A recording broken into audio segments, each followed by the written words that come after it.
kalian bertentangan dengan ucapan Yesus. Kami yang bukan pengikutnya justru mengimani ucapan-ucapannya. Wahai Bani Israel, aku utusan Tuhan kepadamu. Aku dan muridku menyembah Tuhan yang kami kenal. Kalian tidak menyembah apa yang kalian tidak kenal. Yesus mengatakan itu.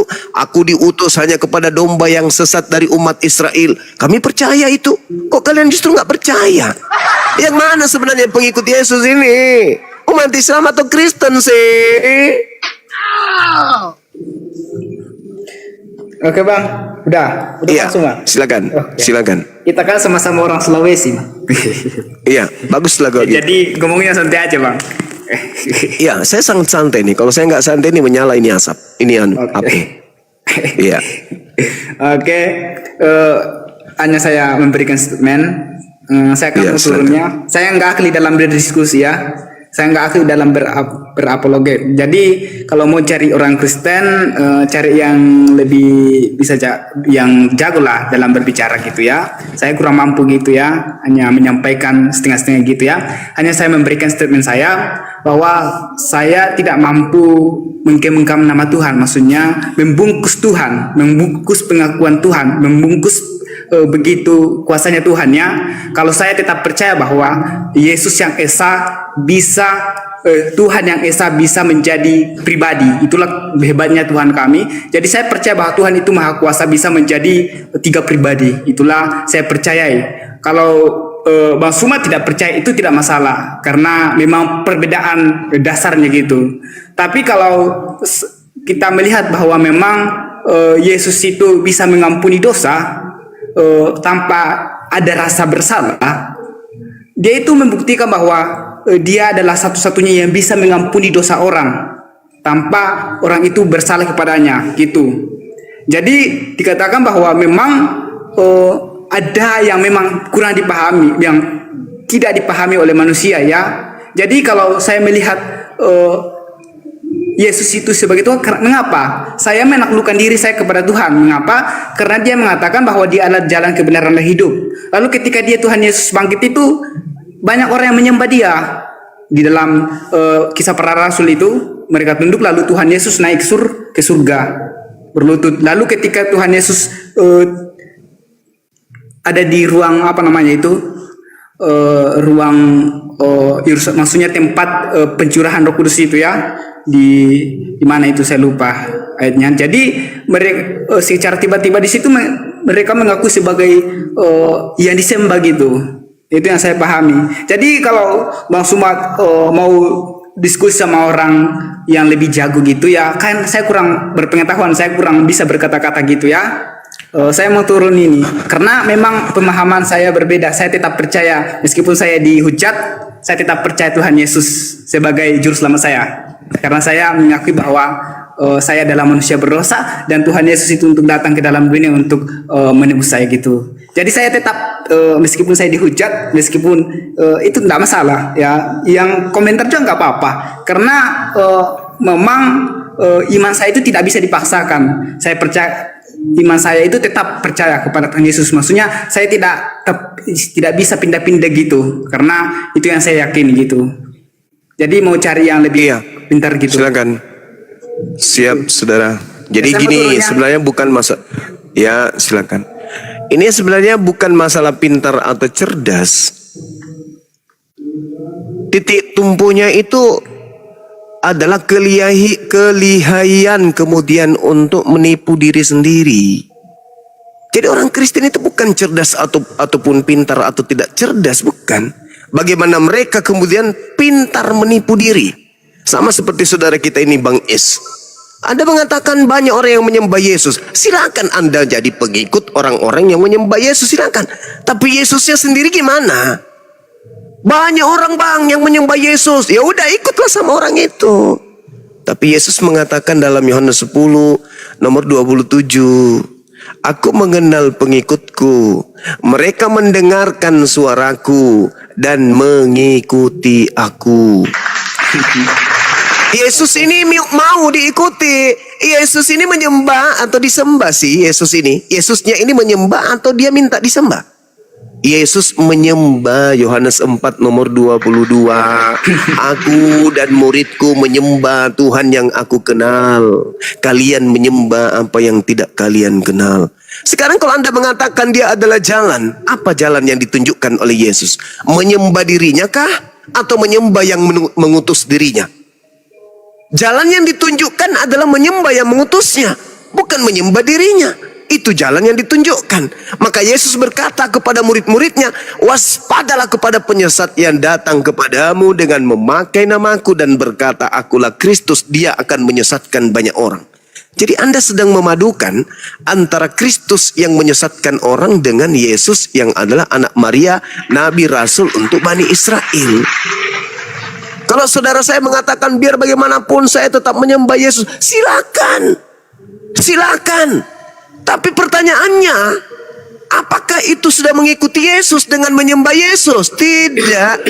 Mengikuti Yesus sama dengan menyembah Eloah Abraham, Eloah Ishak, Eloah Yakub. Itu baru mengikuti Yesus. Tapi kalau menyembah Yesus, itu mengikuti orang-orang Roma, mengikuti orang-orang Katolik, mengikuti orang-orang Yunani, mengikuti orang Barat, bukan mengikuti Yesus. Bedakan antara mengikuti orang Barat dengan mengikuti Yesus. Kalau mengikuti Yesus berarti yang disembah adalah Shema Israel Adonai Elohenu Adonai Ahad. Apa itu? Coba lihat bagaimana Yesus ke sinagoge, ke bait suci. Apa yang dilakukan di sana? Disembah atau menyembah? Beliau sibuk menyembah. Kenapa enggak diikutin? Bagaimana cara Yesus menyembah kepada Elohim? Sujud. Kenapa enggak diikutin? Kenapa mengikuti orang Barat? Habis itu orang Barat yang diikuti, tapi ngaku-ngaku pengikut Yesus. Makanya di dalam Matius 7 nomor 22-23, Yesus mengusir orang-orang yang seperti ini. Menjual nama Yesus kemana-mana, tapi pada implementasi pergerakan keyakinannya, justru menjadikan Yesus itu sebagai sembahan. Makanya Yesus mengatakan, Matius 7, 22-23, pada hari terakhir nanti, banyak orang memanggil aku Tuhan. Bukankah kami bernubuat, bermujizat, mengusir setan pakai namamu? Apa kata Yesus? Pada saat itulah aku akan berterus terang kepada mereka. Enyahlah daripada aku, wahai Kristen. Kalian semua adalah pembuat kejahatan. Aku tidak mengenal kalian. Tuh, kata Yesus tuh. Loh kok orang datang selama 3 tahun mengajar kepada Bani Israel. Sibuk, siang, malam, sore, pagi, petang. Sibuk ngajarin muridnya bagaimana menyembah kepada Tuhan yang benar. Loh kok tiba-tiba ada yang sibuk nyembah dirinya? Maka enggak murka Yesus itu. Itulah yang dikatakan Al-Quran. Wa idha khusiran nasu kanu lahum a'ada. Wa kanu bi ibadatihim kafirin. Pada hari terakhir nanti, di hari kemudian nanti, di padang mahsyar kelak, apa yang mereka sembah selain daripada Allah akan menjadi musuh bagi mereka. Dan pemujaan yang mereka lakukan ketika di dunia terhadap dia yang bukan Tuhan akan diingkari oleh yang mereka sembah. Makanya Yesus mengatakan itu, oh aku tidak mengenal kalian, enyahlah daripada aku, kalian adalah semua pembuat kejahatan. Kenapa orang Kristen disebut pembuat kejahatan oleh Yesus? Kenapa? Karena Yesusnya mengajarkan menyembah kepada Eloah, Abraham, Ishak dan Yakub, tetapi Kristen justru mengajarkan anak-anak keturunannya menyembah kepada Kristus yang bukan Tuhan. Makanya saya bertanya tadi, kalau Anda mengatakan Yesus itu dua natur, itulah cerminan bahwa Anda sedang melantik yang bukan Tuhan agar dianggap Tuhan. Pencipta langit dan bumi itu Ahad. Tidak ada natur-naturan, gak ada. Laisa kamislihi syai'. 2 Samuel 7:22. Tuhan yang maha tinggi tidak serupa dengan makhluk, tidak setara, tidak selevel, tidak sama dengan makhluk. Laisa kamislihi syai'.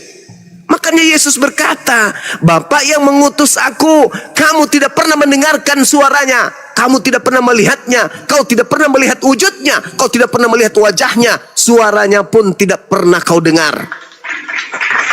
Begitu juga Nabi Musa di dalam Keluaran 30, Keluaran 33. Itu Yesus Musa mengatakan, dikatakan dalam kitabnya, tidak ada orang yang melihat Bapa itu bisa hidup, pasti mati. Ya memang gak bisa kita melihat Bapa itu, tidak bisa melihat Tuhan itu. Yesus bukan Tuhan. Ketika Yesus mengatakan, kamu tidak pernah melihat Bapa, lalu kamu siapa? Ya aku bukan Bapa lah. Sudah sekian lama engkau bersamaku Filipus, tapi kau minta aku pertunjukkan mana Bapa itu. Padahal kau sudah tahu Bapa itu tidak bisa dilihat. Kenapa sih kau minta lagi untuk ditunjukkan? Tidak ada orang bisa melihat Bapa. Nggak ada. Baca Yohanes 1 nomor 18. Tak ada. Tapi aku sebagai anaknya, sebagai hambanya yang kudus datang untuk menyatakan dia. Menyatakan apa? Menyatakan kehendaknya. Kamu harus begini, jangan begini, jangan begitu, harus begini, harus begini. Aku yang diminta oleh Dia yang Maha Kuasa untuk datang membimbing kamu sebagai gembala agar kamu bisa kembali kepadanya. Aku. Jadi kalau kau ingin melihat Bapa yang tidak bisa terlihat itu, cukup kau lihat aku. Jadi kalau kau ingin mendengarkan suara Bapa yang tak terdengar itu, cukup kau dengarkan aku. Sebab apa yang aku kerjakan adalah apa yang aku lihat kepada Bapa untuk aku kerjakan. Apa yang aku katakan adalah apa yang diperintahkan Bapa untuk aku katakan. Lihat aku. Cukup dengan melihatku, kamu sudah melihat Bapa. Tetapi bukan berarti aku ini adalah Bapa, Cak Ayu. Sama seperti kami. Fattakullah wa atiun. Bertakwalah kepada Allah dan taatlah kepada Rasulullah. Dengan taat kepada Rasulullah sama taat kepada Allah. Tetapi bukan berarti Rasulullah itu adalah Allah. Sama seperti ketika Bapak Prabowo mengutus kemudian menteri datang ke Makassar. Pak Prabowo mengatakan kepada menterinya, datanglah ke Makassar, sampaikan kepada mereka hari Senin berikutnya mereka harus menggunakan pakaian batik. Maka menteri datang ke Makassar, mengatakan apa? Kalian semua hari Senin harus menggunakan kain batik, pakaian batik. Mendengarkan Pak Menteri sama dengan mendengarkan Pak Prabowo. Melihat Pak Menteri sama berarti melihat Pak Prabowo. Artinya, wakil Tuhan, wakil Prabowo, ketika kita hargai, sama halnya kita menghargai Pak Prabowo. Ketika kita terima dia di Makassar, sama halnya kita menerima Pak Prabowo. Kalau kita tolak Pak Menteri di Makassar, sama halnya kita menolak Pak Prabowo.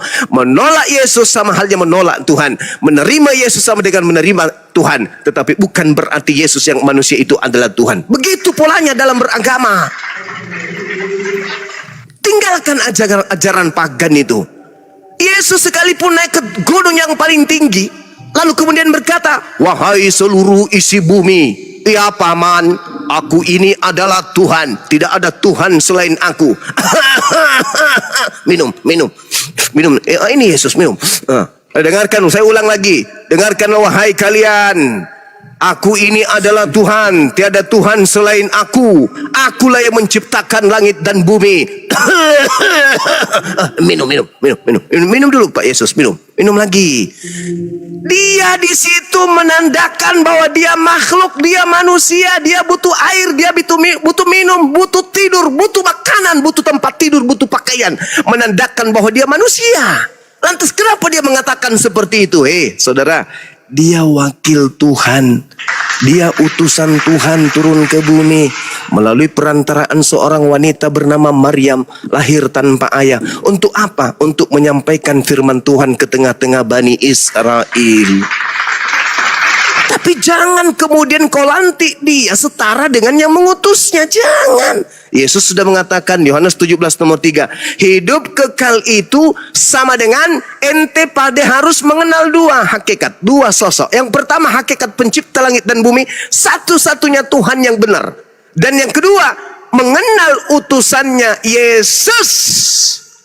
Jangan kau tuduh Yesus itu anak zina. Jangan kau tuduh Yesus itu sebagai anak haram. Jangan kau tuduh Yesus itu anak pelacur. Jangan kau tuduh Yesus itu adalah makhluk terkutuk. Jangan. Dia adalah manusia suci yang diutus oleh pencipta langit dan bumi untuk mengajak Bani Israel kembali kepada hukum Taurat. Beliau adalah jalan menuju Allah, bukan Allah. Akulah jalan. Tidak ada yang sampai kepada Allah tanpa melalui aku. Itu betul. Tidak ada orang sampai ke Monas tanpa melalui jalan. Jangan pula jalan dari Makassar ke Monas dianggap Monas. Jangan. Itu beleng-beleng namanya. Jalan menuju Monas bukan Monas. Jalan menuju Allah bukan Allah. Jalan menuju Bapa bukan Bapa. Yesus jalan coy, bukan tujuan. Tapi Kristen lucu, dia melipat jalan raya ini untuk menutupi kemudian Monas agar dianggap jalan raya ini juga Monas. Itu namanya beleng-beleng. Orang Cina mengatakan itu bahlul. Tidak seperti itu polanya. Yesus adalah jalan, kebenaran dan hidup. Dudukkan dia pada perkara yang sesungguhnya. Sama, Nabi Muhammad adalah jalan kebenaran dan hidup. Tidak ada yang sampai kepada Allah Subhanahu wa taala tanpa melalui ajaran Nabi Muhammad sallallahu alaihi wasallam. Mana buktinya? Qad ja'akum rasuluna yubayyinu lakum. Ya ahlal kitab, telah datang Rasulku kepadamu mengajarkan kebenaran, membawa kemudian cahaya berupa Al-Quran dan membawa keselamatan berupa Al-Quran, dan dia cahaya sebagai Nabiullah kepada kalian. Tidak ada yang sampai kepada Allah tanpa melalui Nabi Muhammad. Di zaman ini, zamannya Nabi Musa, tak ada yang sampai kepada Eloah tanpa melalui Nabi Musa. Zamannya Yesus, tidak ada yang sampai kepada Eloah tanpa melalui Yesus. Zamannya Nabi Muhammad, tidak ada yang sampai kepada Allah Azza wa Jalla tanpa melalui Nabi Muhammad. Begitu caranya, Bung. Beragama itu kudu wajib berakal. Makanya Yesus mengatakan, kasihilah Tuhanmu dengan akal budimu. Jangan pula kau akal-akalan. Dua natur apa? Apa yang dua natur? Begitu dia turun ke bumi, mama dingin, ma. Bapak kemana? Sang Tuhan kemana? Yang dua natur ini kemana? Mana yang satu naturnya? Oh, lagi tidur. Kayak mana ceritanya Anda melantik manusia biasa seperti ini, setara dengan pencipta? Na'udzubillah summa na'udzubillah. Coba sesekali selancar kepada Kisah Para Rasul 2 nomor 22. Orang Israel harus tahu yang kumaksud adalah Yesus Kristus, seorang manusia yang ditunjuk sebagai perantara untuk melakukan mujizat, tanda-tanda, kekuatan yang dilakukan oleh Allah melalui perantaraan manusia bernama Yesus. Sekali-kali selancar ke sana. Makanya Yesus berkata, aku tak dapat buat apa-apa dari diriku sendiri. Kan begitu. Itu baru betul. Jadi Yesus itu perkaranya adalah ketika roh kebenaran itu ditumpahkan ke atas muka bumi, kata Yesus, maka orang-orang yang tertimpa dengan roh kebenaran itu akan memuliakan aku. Islamlah itu. Bukan Kristen. Kristen itu bukan roh kebenaran yang datang kepada Kristen. Siapa yang mengajarkan Kristen menuhankan Yesus? Roh kemana yang ngajarin menyembah anak orang selain daripada pencipta langit dan bumi? Kira-kira yang mengajarkan itu roh apa? Roh sibilisis, Paman. Ya, roh sibilisis. Seperti itu cara belajarnya, saudara-saudaraku sekalian, ya. Jadi kalau Anda ngaku orang Sulawesi, sangat disayangkan. Orang Sulawesi itu pemakan coto, pemakan kontrol, sop saudara. Saudaranya aja di sop. Masa nggak pintar-pintar? Sekira begitu dari saya, teman-teman, silakan dilanjutkan. Baik. Silakan. Maaf kepanjangan. Saya pamit dulu. Oh iya. Iya, hati-hati di jalan. Ini Ya, ada Tuhan Yesus memberkati. Iya, Tuhannya, silakan. Tuhannya. Kami diberkati Tuhannya Yesus, bukan Yesusnya, karena Yesus saja minta pemberkatan. Malam semuanya abang-abang. Iya, malam Bang. Boleh tahu Bang Suma, Bang Van, Bang Suma ada ya, Bang? Ada Bang, ada. Beliau lagi itu ada di atas. Oke, salam hormat Bang Suma. Kedua kalinya saya naik untuk bertanya di kan ya. Iya Bang, iya Bang. Dari Buton Bang ya? Sulawesi Bang. Sulawesi Utara. mana?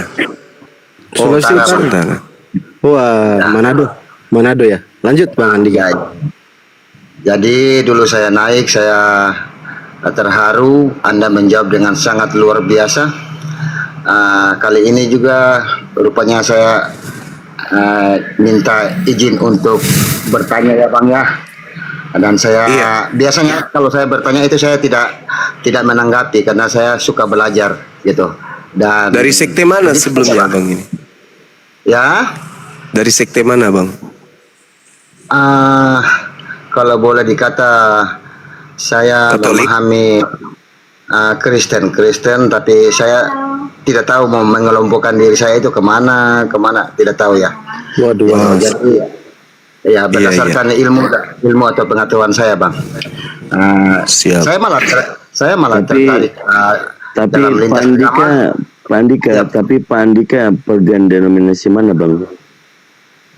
Nah itu yang saya agak itu karena sudah puluhan tahun juga saya tidak ke gereja, jadi saya hanya mengambil yang baik-baik dari esensi ajaran si Yesus itu sendiri ya Bang. begitu. Oh, oke. Masih pagan berarti ya Bang ya. Oke, silakan lanjut. Kalau pagan tidak bang. Oke. Sedikit, Jadi Ji. Iya, lanjut. Maksud saya, karena saya sudah kelintas, saya dengan ilmu yang pas-pasan tentunya, walaupun Quran disebut sempurna, pastinya tidak sempurna di akal yang pas-pasan ya bang ya. Jadi saya bertanya untuk mendapatkan pencerahan. Begini bang, terakhir untuk Anda ini yang saya tanyakan seperti ini. Saya sering melihat Syamil Quran yang saya pegang. Saya dikasih hadiah juga dari teman. Di sini ada terjemahan, kan? Ada juga tafsir sedikit, kemudian ada juga asbabun nuzulnya, tapi tidak lengkap ya. Jadi cuma dikit-dikit di catatan kaki. Nah, dalam hemat saya selalu membaca dalam terjemahan Quran yang ada di tangan saya ini, saya selalu melihat ada dalam kurung. Nah, saya berusaha ke pencarian, ternyata itu tidak ada dalam teks aslinya, gitu. Apa iya bang, begitu kan? Umpamanya ingatlah, itu sebenarnya tidak ada dalam teks ya, gitu. Jadi itu penambahan MUI ya bang, kalau tidak salah ya, Majelis Ulama ya. Penerjemah. Iya. Nah, maksud saya begini bang. Kenapa demikian? Padahal kita tahu sendiri bahwa setiap insan Islam itu mengatakan bahwa Quran itu suci dari campur tangan manusia, gitu. Untuk pertama ini mungkin itu dulu abang jelaskan, nanti saya ingin bertanya, kalau diberi kesempatan saya tanya lagi bang. Silakan bang. Ya. Yang Anda pertanyakan apa? Kenapa harus disisipkan kata dalam kurung itu bang? Padahal itu tidak ada dalam teks aslinya kan, bahasa Arab itu. Iya. Jadi gini kawan, di dalam, kita ambil contoh ya, misalnya di dalam surah Al-Baqarah, la ikraha fiddin, tidak ada paksaan untuk agama, kan gitu. Tidak ada paksaan untuk agama. Nah, maksud dari kata per kata ketika dimasukkan ke dalam bahasa Indonesia, maka dijelaskan maksud daripada bahasa tersebut ya adalah memasuki agama. Jadi diterangkan di dalam tanda kurung bahwa perkataan kalimat tidak ada paksaan untuk agama itu maksudnya adalah memasuki agama. Agama pun boleh ditambahkan dalam kurung dengan kata Islam untuk menjelaskan bahwa yang dimaksud di situ adalah Islam. Kenapa di situ di dalam kurung? Karena di situ tidak ada kata Islam. Maka disampaikanlah maksud daripada ayat ini, tidak ada paksaan masuk di dalam agama Islam. Seperti itu, Bang. Jadi terjemahan Al-Quran itu bukan Al-Quran. Terjemahan Al-Quran itu bukan firman Allah. Terjemahan Al-Quran itu adalah upaya manusia di dalam memahami pesan ilahi melalui Al-Quran. Jadi Al-Quran adalah original text. Itu adalah kalimatullah, perkataan Allah. Sedangkan terjemahan itu adalah perkataan manusia. Antara perkataan Tuhan dan perkataan manusia itu berbeda. Maka untuk supaya memahami apa yang dimaksud dengan perkataan Tuhan ini, manusia membuat upaya-upaya untuk memudahkan memahami apa maksud daripada firman Allah. Maka dalam kurung itu bukan firman Tuhan, bahkan bahasa Indonesianya pun bukan bahasa firman Tuhan, bukan. Itu adalah upaya manusia untuk mengertikan apa yang dimaksud dalam firman Tuhan tersebut. Makanya bisa dikoreksi, bisa direvisi demi untuk memahami tujuan objek, yaitu kalimatullah, firman Allah. Bahasa terjemahan boleh berganti, rasa bahasa, pemaknaan bahasa dalam terjemahan itu boleh berganti, tetapi kalimatullah itu tidak bisa berganti. Nah, jadi dalam kurung itu adalah menjelaskan makna daripada Al-Quran yang sudah dijelaskan melalui terjemahan. Contoh, la ikraha fiddin, tidak ada paksaan untuk agama. Apa maksudnya? Tidak ada paksaan untuk memasuki agama. Seperti itu, Bang. Maka dalam kurungnya ada kata memasuki. Bang, saya ketawa sendiri. Kok singkat itu? Saya jadi malu sendiri ya. Saya lupa bahwa yang saya baca ini bukan Quran yang diagungkan terjemahannya ya, Bang. Jadi Iya. kalimat dalam kurung itu untuk mengarahkan ya, Bang. Kan terjemahan Iya. ini. Oh, Betul. makasih banyak, Bang. Makasih. Sama-sama, saudara. Oke, boleh lanjut ya, Bang? Boleh. Boleh Bang Andika. Oke, Di sini begini aja ya, Bang, Bang ya. Andika ya. Biar lama di Iya, sini siap. nggak apa-apa Bang Andika. Siap. Begini Bang, saya berusaha cepat, tapi saya berharap Anda menangkap dari maksud saya. Saya akan mengangkat mungkin 3 ayat yang penting-penting saja, kemudian mempertanyakan ya Bang, boleh ya? Jadi, Boleh. saya selalu mengatakan ternyata Islam selalu mengharuskan kita masuk secara kafah, secara keseluruhan. Tetapi Bang, saya itu berhati-hati karena saya tahu ketika Islam artinya syahadat, maka setelah syahadat kita harus mendirikan salat. Dari salat kita harus berpuasa pada bulan. Jadi itu urutannya. Jadi itu konsekuensi ketika kita bersyahadat. Nah, kenapa saya bilang saya hati-hati? Karena walaupun ada ayat yang masuklah ke dalam Islam secara keseluruhan kafaya, tetapi Bang, ini ada 3 surat yang akan saya bacakan atau 4, tapi ringkasannya ya, boleh ya, terjemahan. Boleh, silakan Bang. Oke Bang. Yang pertama saya bacakan surat Al-Hujurat ayat 13 ya. Saya memberi garis di atas catatan takwa karena di sini saya mendapatkan intinya adalah takwa. Permisi saya baca ya. Silakan. Al-Hujurat ayat 13. Wahai manusia, sesungguhnya kami telah menciptakan kamu dari seorang laki-laki dan perempuan, dan kami jadikan kamu berbangsa-bangsa dan bersuku-suku agar kamu saling mengenal. Sesungguhnya yang paling mulia kamu di hadapanku ialah orang yang paling bertakwa. Takwa ukurannya Bang ya, ayat ini dalam pandangan saya. Oke, kemudian Quran surat ke-42 Asy-Syura ayat 13. Saya memberi judul agama langit. Gitu. Saya bacakan Bang. Dia telah mensyariatkan agama kepada Nuh dan padamu Muhammad, dan yang kami wasiatkan pada Ibrahim, Musa dan Isa. Jalanilah dan jangan kamu berselisih di dalamnya. Oke, saya garis bawahi agama langit berarti agama yang di ayat ini adalah agama yang diturunkan dari atas. Kemudian kita disuruh untuk menjalani dan jangan berselisih. Ya, saya lanjut Bang. Saya lanjut Quran surat Al-Maidah ayat 48. Dan kami telah menurunkan kitab Al-Quran kepadamu Muhammad dengan membawa kebenaran, membenarkan kitab-kitab yang sebelumnya dan sebagai batu ujian terhadap kitab-kitab yang lain itu. Saya loncat sedikit Bang. Saya lanjut ke intinya. Untuk tiap-tiap umat di antara kamu kami berikan aturan dan jalan yang terang. Sekiranya Allah menghendaki, niscaya kamu dijadikan satu umat saja. Tetapi Allah hendak menguji kamu terhadap pemberiannya kepadamu, maka berlomba-lombalah dalam kebaikan.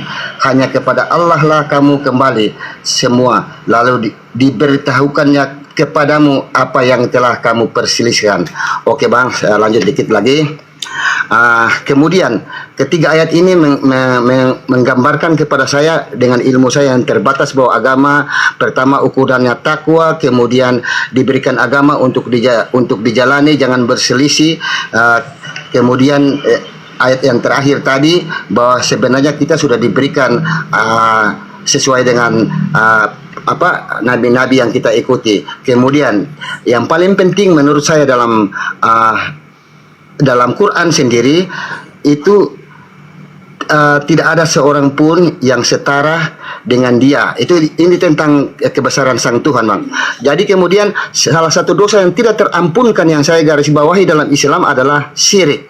Dan kemudian selebihnya dari itu Allah itu maha mengampuni segala dosa. Itu yang saya garis bawahi, Bang. Selain kecuali syirik, selebihnya dari itu Allah itu mengampuni segala dosa bagi yang Dia kehendaki. Saya punya dalil tentang ayat itu.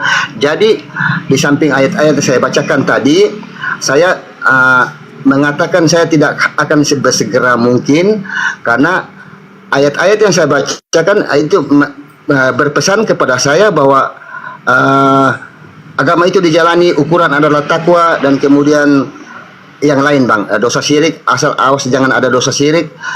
Demikian, Bang, tanggapan saya untuk sementara. Bagaimana Anda menanggapi ayat yang saya bacakan ini, Bang? Silakan. Iya, baik. Masya Allah. Al-Quranul Karim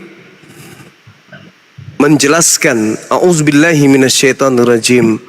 Ya ayuhan nas, inna khalaqnakum min zakarin wa untha wa ja'alnakum syu'uba wa qabaila lita'arafu inna akramakum indallah atqakum innallah alimun khabir. Wahai manusia. Jadi ini sifatnya umum, bukan hanya kepada Nabi Muhammad dan umatnya saja, tetapi ini seluruh umat manusia. Makanya Al-Quran itu diwahyukan memang untuk seluruh manusia, bukan hanya sekelompok manusia saja. Wahai manusia, sungguh aku telah menciptakan kamu dari seorang laki-laki dan perempuan. Kemudian aku jadikan kamu berbangsa-bangsa dan bersuku-suku agar kamu saling mengenal. Sesungguhnya yang paling mulia di antara kamu di sisi Allah adalah orang yang paling bertakwa. Allah sungguh maha mengetahui, maha teliti. Jadi betul. Jadi di Islam itu tidak dilihat dari kekayaan kita, tidak dilihat dari ketampanan, kematangan kita kemudian dalam hidup ini. Akan tetapi pencipta langit dan bumi itu melihat daripada ketakwaan. Apa ketakwaan itu? Ketundukan. Apa ketundukan itu? Keikhlasan. Apa keikhlasan itu? Ridanya hak seorang hamba. Apa ridanya seorang hamba? Ringannya hati dan jasadnya untuk tunduk melakukan segala perintah dan menjauhi segala larangan. Itu yang disebut takwa. Jadi takwa adalah berserah diri kepada Allah, takut kepada Allah. Tak ada upaya dalam hidupnya kemudian selain Allah. Apapun yang dia lakukan selalu merasa diawasi oleh Allah. Apapun yang diucapkan selalu merasa didengarkan oleh Allah. Apa yang menjadi tindak tanduknya selalu merasa dilihat dan disaksikan oleh Allah. Takut. Sehingga lisannya terjaga, perbuatannya terjaga. Kenapa? Karena mereka merasa bahwa Allah adalah hakikat yang maha teliti, maha mengetahui. Nah, untuk itulah kemudian ketika diminta untuk masuk ke dalam Islam secara kafah, maka umat Islam, makna dari masuk Islam secara kafah ini adalah berserah diri secara totalitas. Dengan cara apa? Dengan cara beriman, tunduk pada segala aturannya. Perintah yang hukumnya fardu dilaksanakan dengan tertib. Apa yang menjadi sunnah dilaksanakan sebisa dan sekuat dia. Itu yang disebut secara kafah. Artinya tidak setengah-setengah. Ketika manusia menerima Islam, maka sepenuhnya ketundukan itu hanya kepada Islam. Nah, itu yang dimaksud secara kafah menerima Islam ini. Jadi jiwa kita, raga kita itu semata-mata hanya kepada Allah. Ketika kita memberikan, maka memberi karena Allah. Ketika kita menerima, maka menerima karena Allah. Begitu kita berbuat, maka berbuat karena Allah. Itu secara kafah maksudnya. Nah, sehingga implementasi dari hal tersebut menjauhkan manusia dari kesyirikan. Sama seperti saya. Saya sendiri adalah pemegang sabuk bela diri. Saya dan dua sensei. Panggilan saya Sensei Alim. Dipanggil sama teman-teman di organisasi bela diri. Satu hari kemudian saya ingin ke tempat yang gelap. Takut. Tapi muncul di dalam hati saya ini kan pemegang dan dua, ngapain harus takut? Nah itu secara tidak kafah, itu secara makrifat mengurangi kekafahan kita untuk berserah diri kepada Allah. Kenapa? Karena menganggap bahwa yang bisa menolong kita ini adalah jurus mabuk. Artinya jurus mabuk itu kalau sudah dan dua ada musuh, ambil sendal lari langkah 1000. Karena sudah sering latihan lari maka kecepatan larinya itu melebihi manusia rata-rata. Bukan seperti itu maksudnya. Jadi tidak ada sandaran selain hanya kepada Allah. Semuanya hanya kepada Allah. Apapun yang kita lakukan bukan berpegang, oh, aku ini dan dua, siapa sih akan ku hantam rahangnya, pindah rahang kanannya ke kiri. Oh, enggak, bukan kayak gitu. Itu bukan orang yang mencerminkan takwa kepada Allah. Semata-mata. Kalau orang sudah sampai pada level takwa, hanya dengan mengucapkan bismillah, apapun diniatkan itu bisa terjadi. Kalau dia sudah sampai kepada level takwa dan sampai kepada ma'rifat, hanya dengan bismillah, maka semuanya bisa terjadi. Nah, inilah yang dimaksud kemudian kafah di dalam menerima ajaran agama Islam. Saya kira begitu, saudara. Saya tidak terlalu fokus tadi dengan ini karena terlalu banyak materi yang Anda sajikan dan itu terpenggal-penggal, namun saya mencoba untuk menyampaikan apa yang saya tangkap. Silakan. Sudah sangat baik Bang, tapi seperti yang Abang katakan tidak materi yang terpenggal. Jadi intinya begini mungkin maksud saya. Jadi masuklah Islam secara kafah. Menurut saya tidak kan membatalkan ayat-ayat yang saya bacakan tadi yang ukurannya pertama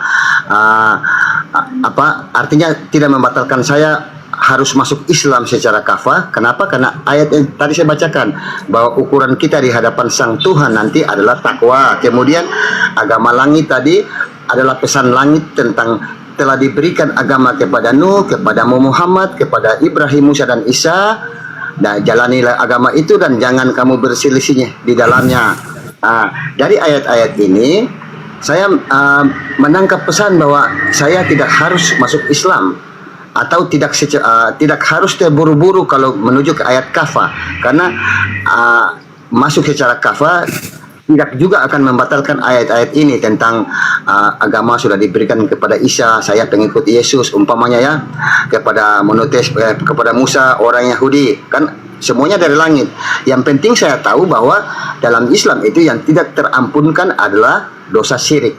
Artinya ayat-ayat yang saya bacakan tadi menandakan kepada saya, berpesan bahwa saya tidak harus masuk Islam secara cepat-cepat atau saya tidak masuk Islam karena saya tidak syirik dan saya menjalani agama yang baik sesuai dengan petunjuk esensi agama yaitu keesaan Tuhan.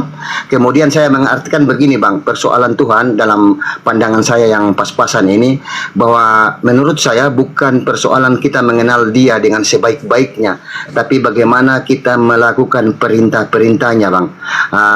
Itu menurut akal saya dan ilmu saya yang pas-pasan. Silakan Bang Soma. Saya punya pengalaman Bung, seorang pendeta dan sekaligus misionaris datang kepada saya, kemudian muatannya hampir sama. Dia mengatakan, saya ingin masuk Islam, tetapi nanti setelah saya benar-benar memahami Islam secara kafah. Dia sampaikan itu sama aku. Terus dia mengatakan, bolehkah saya masuk Islam tetapi saya masih melaksanakan bagian-bagian daripada agama saya yang lama. Contoh, sesekali saya khutbah kalau belum diketahui kalau saya sudah mu'allaf. Kedua, sholat saya boleh enggak? Jangan terlalu banyak, 5 kali, ya cukup 2 kali aja dalam sehari. Atau besok setelah lama-lama 3 kali, baru nanti 5 kali dan seterusnya. Dan masih bisakah aku mencicipi makanan B2 sekali-sekali? Dia katakan itu dengan serius dan sangat berharap saya mengiyakan waktu itu. Tapi saya katakan apa? Saudara, ketika cahaya Islam itu datang dan saudara sudah mengetahui bahwa Islam itu adalah agama yang benar, Anda kemudian memahami bahwa jalan yang Anda tempuh itu adalah keliru. Al-Quran saya mengatakan Allah mengharamkan orang yang berbuat syirik masuk ke dalam surga. Innahu man yusrik billah faqad harramallahu alaihil jannah. Itu kata saya kepada beliau. Beliau kemudian pulang. Beberapa hari, beberapa saat kemudian, tiba-tibanya dia, tadinya hanya melalui telepon. Tiba-tiba dia hadir di kantor saya, memeluk saya. Meskipun saya tidak mengenal siapa orang ini sebelumnya. Datang, menangis, meluk, itu di kantin kejadiannya. Saya sampai terheran, Bapak ini siapa? Saya yang kemarin nelpon, beberapa saat nelpon. Ini teman saya Ustadz Yusuf, kata beliau. Ada apa bang? Ada masalah apa? Aku bilang gitu. Saya yang nelpon bang yang kemarin beberapa saat yang lalu. Yang saya adalah seorang pendeta sekaligus misionaris. Banyak orang kampung yang saya murtadkan. Terus apa masalahnya? Kembali diambil tangan saya, dicium tangan saya, dipeluk, saya lagi nangis. Ada apa ini? Saya pun heran, ada apa? Rupa-rupanya yang saya sampaikan kepada beliau itu, bahwa jangan menunggu Anda kafah dulu. Gimana mau kafah Anda masuk Islam aja kagak. Akhirnya dia mengikrarkan diri mendatangi Ustadz Yusuf, kemudian beliau syahadat. Lalu belajar sholat. Setelah dia merasakan sujud, darah yang mengalir dari tapak kaki menuju ke lutut sampai ke pinggang, masuk ke dada, sampai ke leher, sampai ke kepala, tunduk dia di tanah, menjadikan dia nyaman dalam beribadah. Nyaman senyaman-nyamannya. Sampai-sampai dia ingin sujud aja terus dalam hidupnya. Pingin sujud sujud-sujudnya saja. Jadi dia katakan, yang kemarin itu saya mengatakan bahwa saya agak berat untuk 5 kali sehari bang. Boleh tidak ditambah. Masih kurang 5 kali sehari itu. Loh kok bisa? Iya, saya sudah merasakan nikmatnya berhubungan dengan pencipta langit dan bumi. Dulu saya berharap berat. Ketika saya melihat saudara-saudara saya lewat ke masjid, belum juga saya selesai mengupas kelapa. Lewat lagi, belum selesai, lewat lagi. Dan itu setiap hari dilakukan. Sampai saya tertawa mencibir. Ini apa-apaan sih mereka? Apa nggak capek? Saya aja sekali seminggu beratnya minta ampun. Itu pun sampai ke sana aku dikasih upah. Ini mereka tiap hari. Tak ada capeknya. Belum apa-apa, lewat lagi. Belum apa-apa, lewat lagi. Akhirnya, apa yang Anda rasakan? Kutanya, apa yang Anda rasakan sekarang? Sambil terseduh-seduh dia mengatakan, ya Allah, ya Rabb, ternyata kenapa Islam itu begitu tekun? Ternyata ada kenikmatan di situ di dalam sholatnya. Ada keindahan hidup, ada kelapangan jiwa, ada kesegaran berfikir, ada kelapangan masalah kemudian, untuk melepaskan masalah kemudian. Akhirnya saya memutuskan bang, untuk sholat dan memenuhi dengan sunnah-sunnah. Jadi saya bergurau waktu itu. Bagaimana dengan B2? Waduh jangan disebutkan katanya. Jangan disebutkan. Kenapa? Jangankan untuk menyentuh memakannya, untuk memikirkan saja aku sudah mual. Nah, jadi tidak nunggu harus kafah dulu, harus sempurna dulu, embulat dulu, enggak. Yang penting sudah meyakini bahwasanya agama Islam itu benar, dan yang saya lakoni sekarang ini adalah salah. Asyhadu an la ilaha illallah wa asyhadu anna Muhammadar Rasulullah. Ternyata dari nikmat ke nikmat muncul kemudian melahirkan ketakwaan kepada Allah secara sempurna. Nah, kenapa ini harus menjadi cerminan? Karena ternyata di dalam Islam ada suatu ayat di dalam surah Maryam di ayat 96. Di situ Allah Subhanahu wa taala menjelaskan begini. A'udzubillahi minasyaitonirrajim. Innal ladzina amanu wa 'amilus shalihat sayaj'alu lahumur rahmanu wadda. Sungguh kata Allah, orang-orang yang beriman dan mengerjakan nih artinya mempraktekkan, bukan cuma teori doang. Mengerjakan amal saleh, mengerjakan kebajikan. Apa kata Allah? Allah yang maha pengasih akan menanamkan rasa kasih sayang di dalam hati mereka. Coba Anda lihat saudaraku, Anda pandang orang-orang yang mu'allaf itu. Pandang mereka. Mereka yang bertato, beringas, anak jalanan. Begitu mereka syahadatain, bersyahadat masuk Islam, hatinya akan dilembutkan oleh Allah. Kebanyakan dari mereka akan lahir rasa kasih sayang di dalam dirinya. Kenapa? Kesibukan ritual jasadnya kemudian tidak lagi tersentuh oleh hal-hal yang diharamkan. Jasad ini kalau dimasukkan nutrisi, misalnya ada orang masuk di dalamnya minuman keras, maka berpengaruh kepada fisik, berpengaruh kepada pola pikir, bahkan berpengaruh kepada cara berbicara. Nah, ketika dihentikan hal-hal yang haram masuk ke dalam tubuh, maka tubuh kita ini terpimpin. Ruh kita ini akan berzikir kepada Allah. Jantung kita kemudian akan berdenyut dengan denyutan lantunan zikir kepada Allah. Nadi, darah bergerak, semuanya sujud menyembah kepada Allah. Kenapa? Karena rumah yang ada pada diri kita yaitu jasad memuliakan Allah. Innalladzina amanu wa amilus salihat sayaj'alu lahumur rahmanu wudda. Orang-orang yang beriman dan mengerjakan kebajikan, kalau Allah yang Maha Pengasih akan menanamkan rasa kasih sayang dalam hati mereka. Dan kasihnya umat Islam itu enggak dibuat-buat, bukan mengharapkan sesuatu. Berbeda dengan ketika ada bencana, orang datang membagi-bagikan spanduk, membagikan handuk, selimut. Berbeda. Kalau ini enggak, murni kasih sayang itu dari dalam hati. Sehingga siapapun yang tersentuh olehnya sadar bahwa apa yang dilakukan oleh saudara muslim ini adalah karena mencari ridha Tuhannya. Nah, ini yang terjadi saudaraku. Jadi tidak mesti harus menunggu kesempurnaan ilmu habis itu baru masuk Islam. Enggak. Sama yang saya contohkan sahabat saya tadi, beliau mempelajari dan mengatakan ini keliru, ini salah, akhirnya dia syahadat. Begitu sholat dianggap berat, ternyata begitu masuk dia pingin ditambah sholatnya. Begitu tadi dia cinta kepada makanannya, rupa-rupanya makanan yang dia makan setiap hari masuk ke dalam tubuhnya itu justru jijik untuk dia dengarkan saja, apalagi untuk memakannya. Dan dia bertanya waktu itu, Bang Suma, di dalam tubuh saya ini kan pasti ada melekat saripati babi, ada lemaknya apa segala macam. Saya katakan iya ada. Emang kenapa? Gimana cara menghilangkan, kata dia? Puasa. Biarkan dagingmu itu terkikis menjadi keringat, menjadi uap dan seterusnya. Sehingga setelah kamu kurus nanti kau isi dengan makanan-makanan yang halal, jasadmu akan ditumbuhi daging dari makanan yang dihalalkan oleh Allah. Saya kira begitu, saudara. Mudah-mudahan ada manfaatnya bagi saudara dan bagi saya utamanya. Silakan. Oke Bang, makasih banyak. Anda tidak terlalu tegas di sini, tapi saya terima. Jadi saya merasa dengan ilmu saya Bang ya.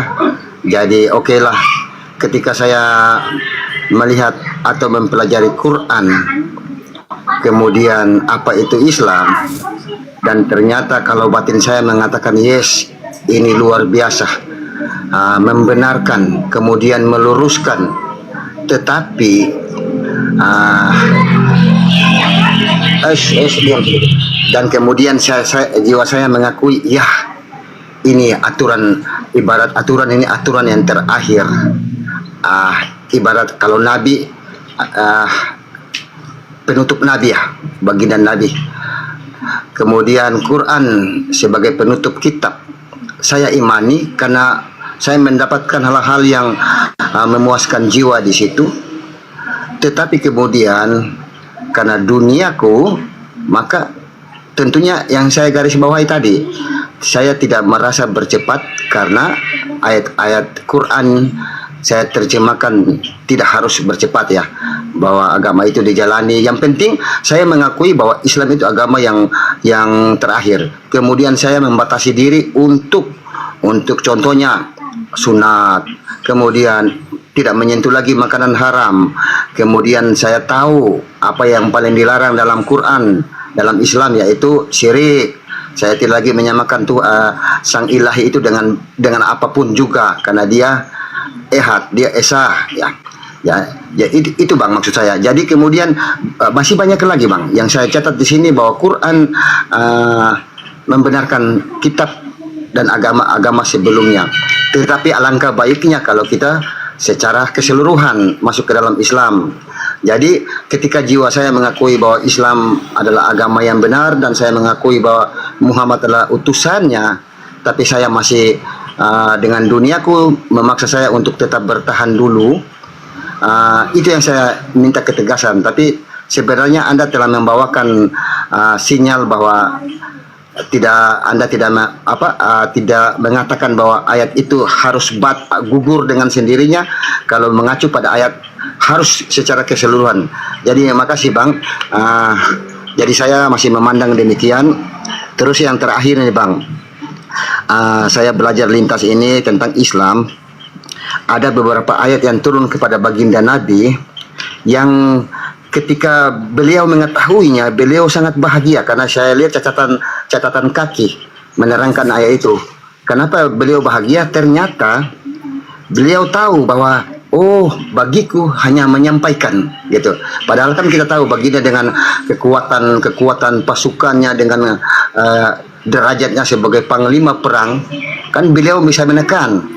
Tapi yang terjadi, yang kita baca, yang saya baca, beliau menyampaikan dengan hikmat, membantah, malah beliau dilawan, beliau menghindar gitu dengan segala kebijakan itu Bang.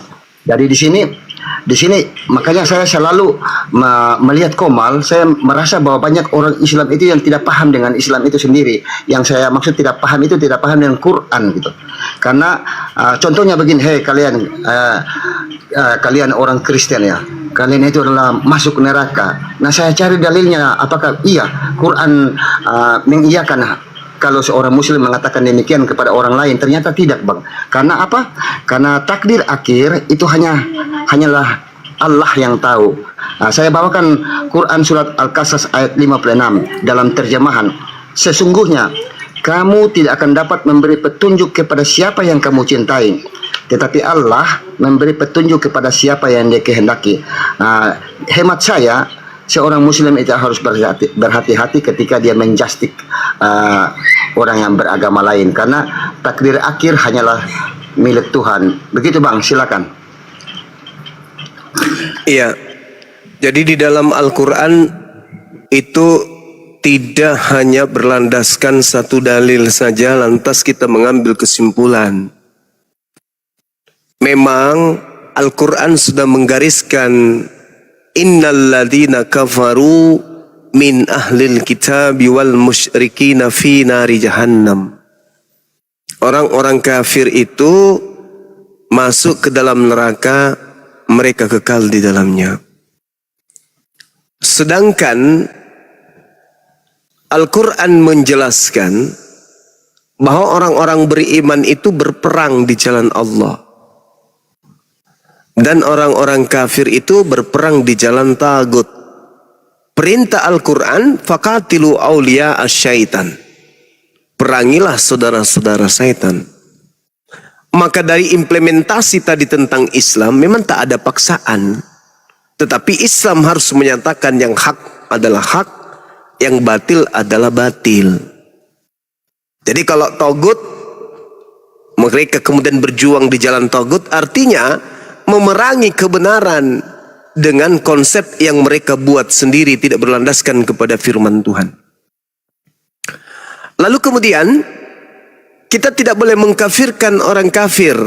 Itu juga keliru. Kafir itu ya kafir. Qul ya ayyuhal kafirun la a'budu ma ta'budun.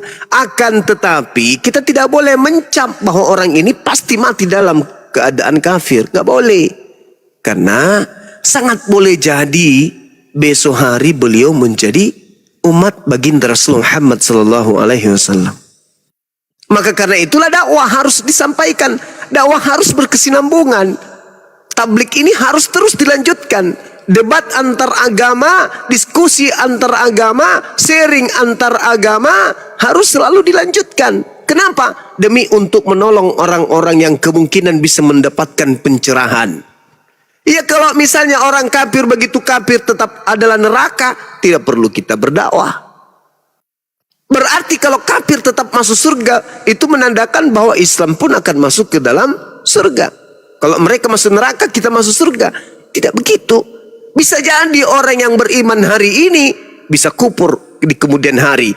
Begitu juga sebaliknya, bisa jadi orang kafir hari ini bisa menjadi muslim di kemudian hari. Maka apa solusinya? Sampaikan tablik.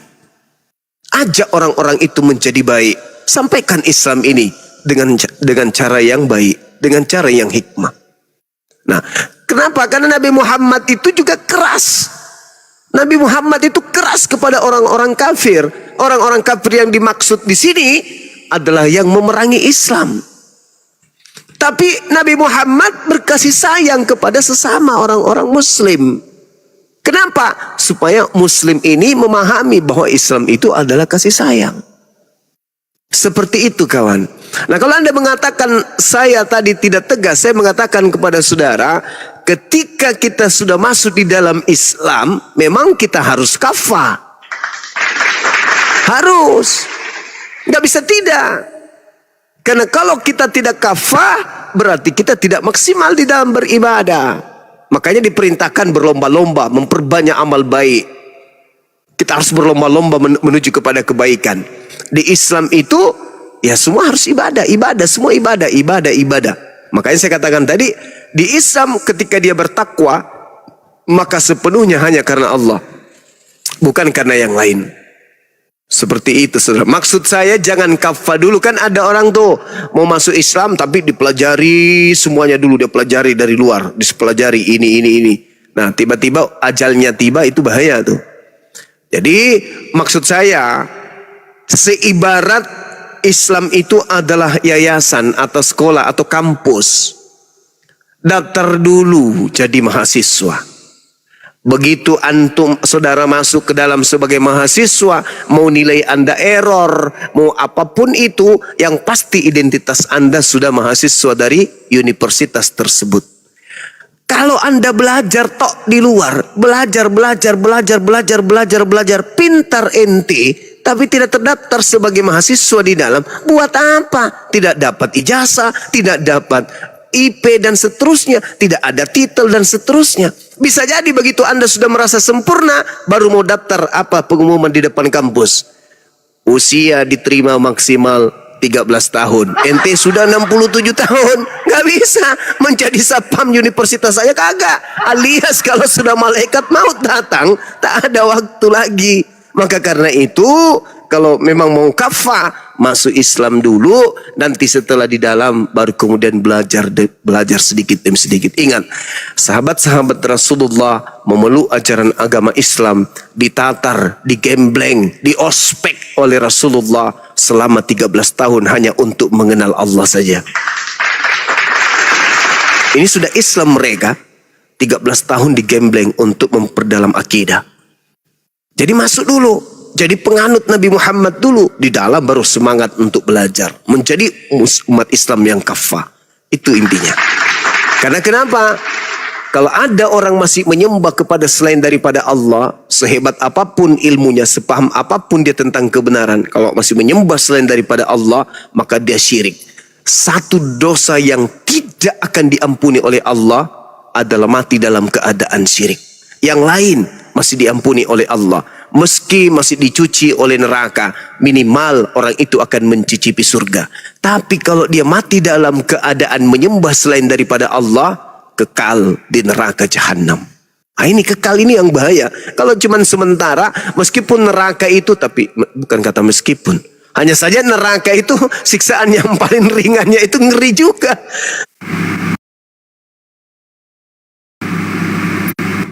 Kita pakai sendal itu, otak kita itu mendidih seperti minyak kelapa. Gimana itu? Ada nggak pernah orang melihat sakit kepala? Ada. Padahal belum ada kemudian tanda-tanda. Masih juga karena terbentur sedikit sakit kepala, sudah nggak bisa minum, makan, bahkan tidak pernah naiki temannya gara-gara itu. Sakit kepala. Ini otak belum mendidih. Ini di neraka siksaan yang paling ringan. Otak mendidih di dalam seperti minyak kelapa yang sedang dipanaskan. Kira-kira sakitnya seperti apa? Dan itu dirasakan dalam keadaan kekal, tak ada ujungnya. Nauzubillah, Tsumma na'udzubillah. Maka Islam harus kafah supaya tidak menerima siksaan neraka meskipun yang paling teringan. Na'udzubillah tsumma na'udzubillah. Saya kira begitu. Silakan, mungkin ada yang ingin disampaikan oleh adinda saya Kang Dito sang muallaf ini, karena beliau punya pengalaman sebelum non muslim lalu menjadi muslim dan sekarang bercahaya sekali. Sebentar lagi dia pakai mukena itu lagi kayak kemarin. Silakan. Masya Allah. Silakan. Assalamualaikum warahmatullahi wabarakatuh. Waalaikumsalam. Waalaikumsalam warahmatullahi wabarakatuh. Assalamualaikum warahmatullahi wabarakatuh. Waalaikumsalam.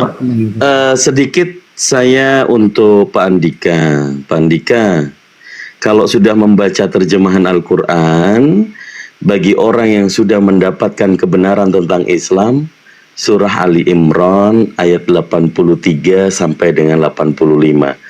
Boleh dibacakan terjemahannya Pak, supaya teman-teman juga ikut tersharing gitu Pak. Pak Andika. Oke. Siap. Ini dulu ya Bang ya. Bentar ya. Ali Imran surat kedua atau ketiga itu Surah ketiga. Bentar ya Bang. Ayatnya 80. ayat 85. 85. 83 sampai 85. 83 sampai 85. Oh, di sebelah 83-nya ini. 83. Saya mulai dari 83 ya, Bang ya. Ya, Terjemahan yang saya bacakan ya, Bang ya. Saya minta izin ya.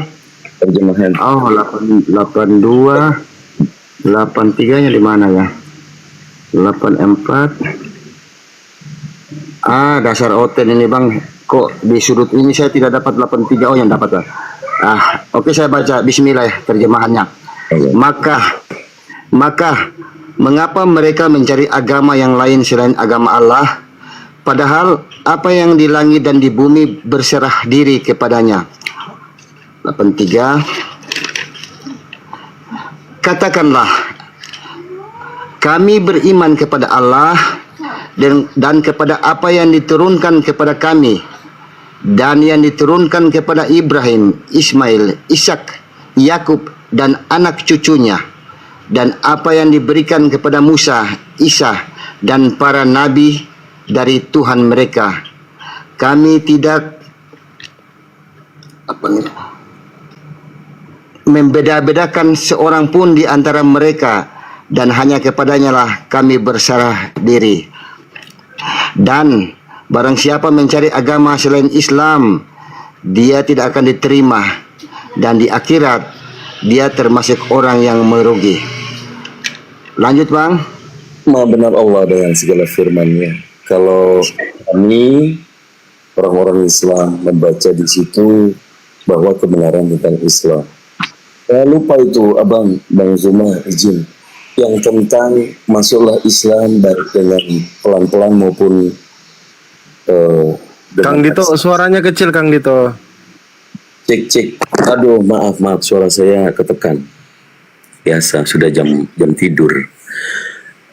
Abang Zuma, Kurunda, yang tentang masuklah Islam baik keadaan pelan-pelan maupun terpaksa, itu kalau nggak salah di ayat 82-nya ya. 82 ya, sudah jelas Bang, jelas ayat ini luar biasa. Saya sudah catat nih, jadi bahan berenungan untuk saya. Jadi untuk Bang Zuma ya, saya terima kasih sekali. Ternyata saya mendapatkan jawaban yang sesuai dengan akal. Jadi perlahan-lahan kalau bisa kafah sekalian, tapi Anda memberi ruang untuk bisa perlahan-lahan kayak Kang Dito ini juga. Itu yang saya maklumi dengan ayat-ayat yang saya bacakan. Tapi di dalam beberapa hal saya menemukan cendekiawan Islam yang tetap menjustik bahwa ayat itu harus. Dan makanya saya merasa apa yang dikatakan Bang Suma sangat baik, mengingatkan bahwa jangan sampai keburu mati. Itu bahasa sederhana yang saya merasa lucu tapi nasihat yang tepat itu. Terima kasih Bang Suma. Kang Dito, ini ayat yang bagus. Nanti saya jadikan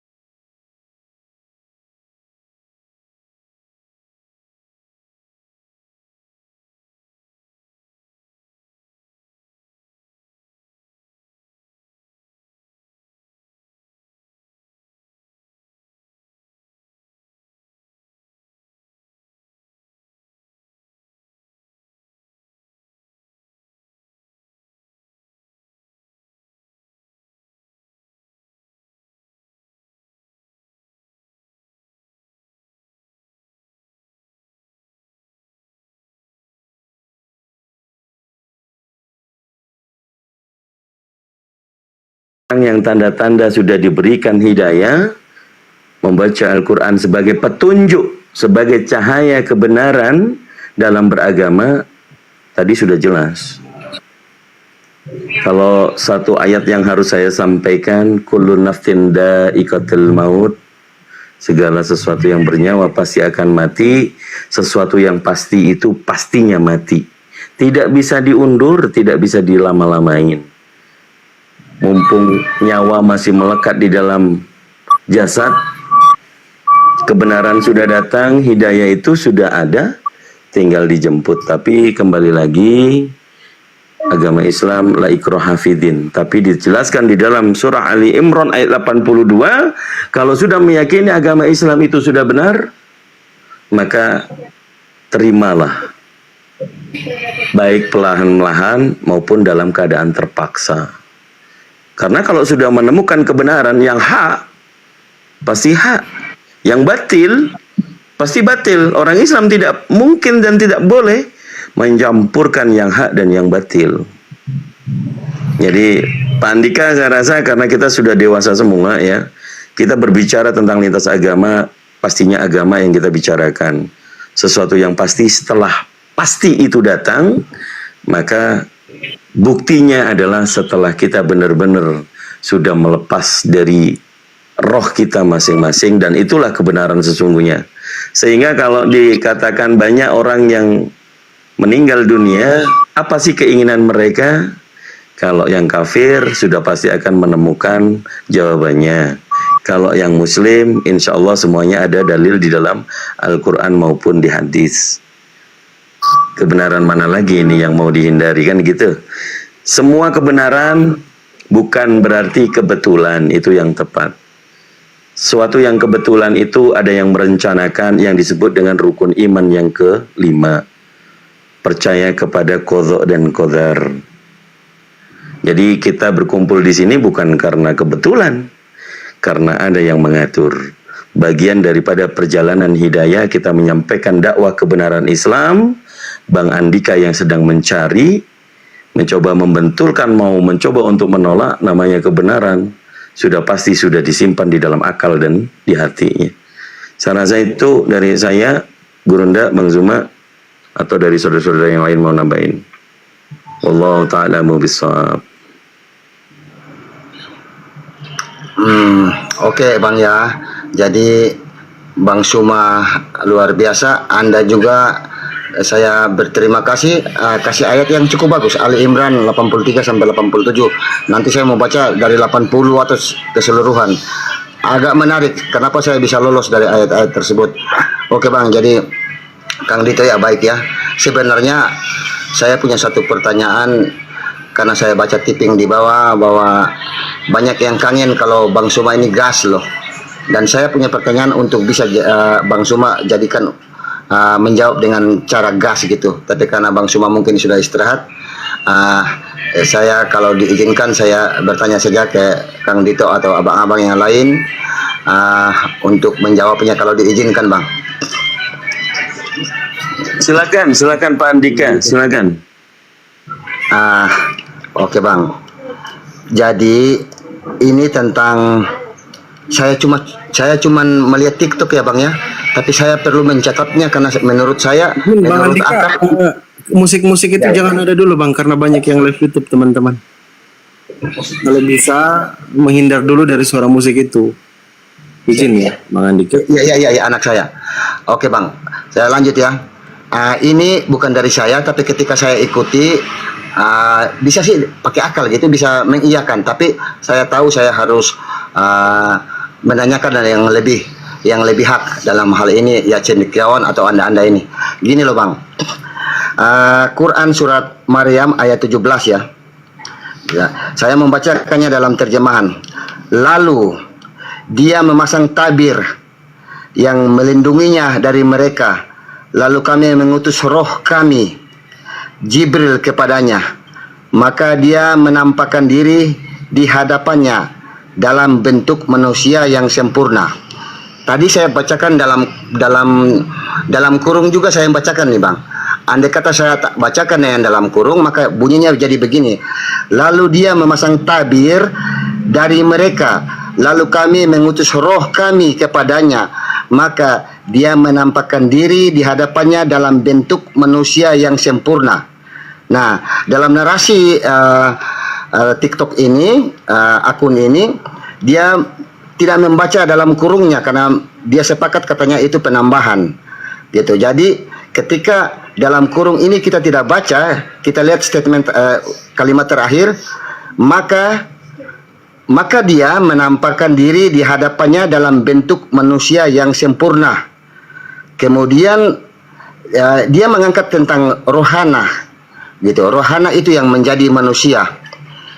Dalam konteks ini seolah-olah ruh itu yang dalam kurung Jibril itu, tapi karena hilang dalam kurungnya, ruh itu bisa menjadi manusia, Bang. Itu jadi itu yang garis tegasnya, ruh itu bisa menjadi manusia.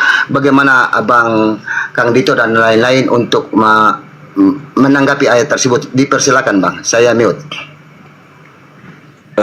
Bang Zuma, monitor, bikin kopi, Mas Ako. Oke, baik. Tadi sudah disampaikan ya Bang Andika, bahwa Al-Quranul Karim itu yang berbahasa Arab. Saya bacakan dalilnya sebelum nanti masuk ke pakar filsafat, nanti saya pusing dengarnya Bang Daman. Tapi lebih logika ya. A'udzubillahi minasyaitonirrajim. Bismillahirrahmanirrahim. Inna anzalnahu Qur'anan Arabiyyan la'allakum taqilun. Shadaqallahul azim. Sesungguhnya kami menurunkan Quran berbahasa Arab agar kalian memahami maknanya. Kalau yang kita ambil dari terjemahan adalah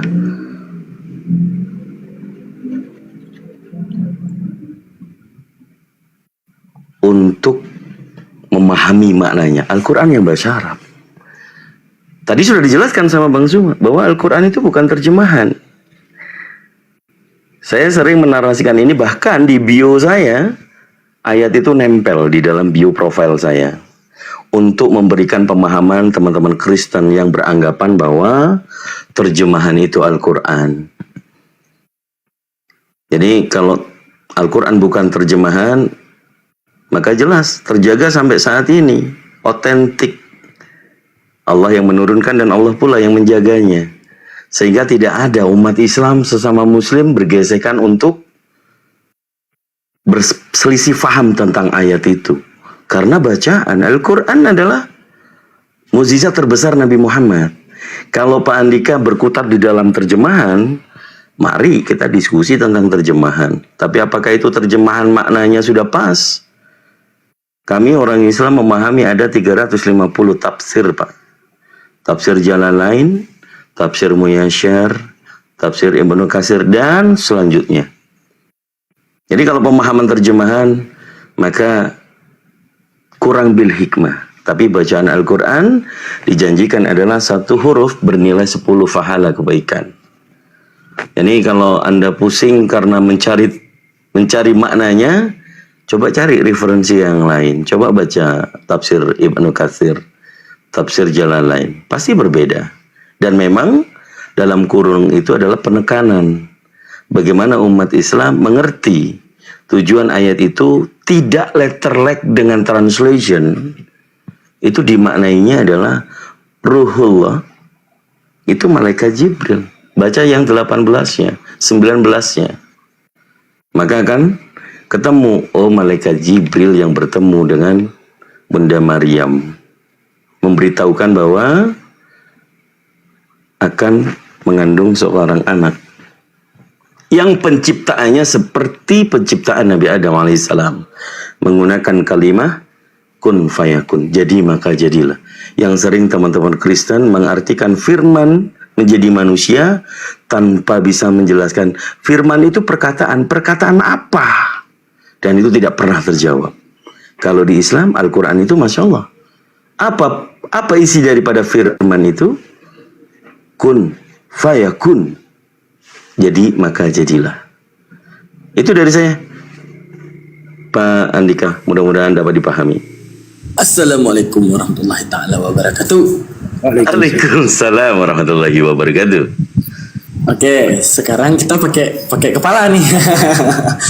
Karena ibaratnya kita harus tahu dulu Pak mekanisme daripada Al-Quran. Mekanisme Al-Quran itu ada sang sumber utama yaitu Allah, adanya kalam penyampai yaitu malaikat Jibril, adanya Nabi Muhammad sebagai penerima, dan adanya kita sebagai pengonsumsi. Maka dari itu kita harus tahu tidak selamanya yang dikatakan aku itu Allah, tidak selamanya yang dikatakan dia di dalam Al-Quran itu Allah, dan tidak selamanya yang dikatakan kami di dalam Al-Quran itu Allah. Layaknya Bapak sebagai sang penyampai, ketika kemudian Bapak ingin menyampaikan satu informasi kepada Kang Dito, jikalau Bapak mengatakan kata dia, berarti Bapak sedang menceritakan sesuatu. Kalau Bapak mengatakan kata aku, berarti Bapak sedang memindahkan kata. Contoh, Bang Daman ngomong kepada Bang Andika, aku ini presiden. Kalau Bang Andika ngomong kepada Kang Dito, tadi Daman ngomong, aku adalah presiden. Tidak mungkin Bang Andika adalah presidennya, tapi memalingkan kata-kata saya, aku tadi, kepada si penerima informasi, yaitu Kang Dito. Nah, jadi dalam konteks tersebut, kenapa ada tanda kurung yang berartikan Jibril? Karena itu sebagai terjemahan penjelas bahwa itu adalah Jibril. Menunjukkan gini, contoh seperti kata Qul huwallahu ahad. Di mana bunyinya gini, katakanlah dia itu esa. Kenapa pakai dia? Tuhan nunjuk siapa nih? Kan gitu. Akan tetapi yang harus kita pahami, bi kalamil Jibril. Andaikan Jibril datang kepada Muhammad dan ngomong, katakanlah Muhammad, aku ini esa, maka Nabi Muhammad tidak menyembah Allah. Lalu apa yang disembah Nabi Muhammad? Yaitu Jibril. Tapi Jibril sebagai kalam penyampai, dia mengatakan dengan kata dia. Berarti menunjukkan apa? Kata dia ini punya maksud, kata kami ini punya maksud, kata aku ini punya maksud. Kalau Allah menyebut di dalam Al-Quran dengan kata aku, itu segala kuasa yang kembali kepada Allah. Artinya contoh, aku yang mengabulkan doa. Berdoalah kamu, aku yang akan mengabulkan doa. Artinya tidak ada kaitan Allah dengan apapun, cuma Allah yang dapat mengabulkan doa. Seperti narasi hari kiamat, aku yang tahu. Ya cukup cuma Allah, jikalau dengan kata aku.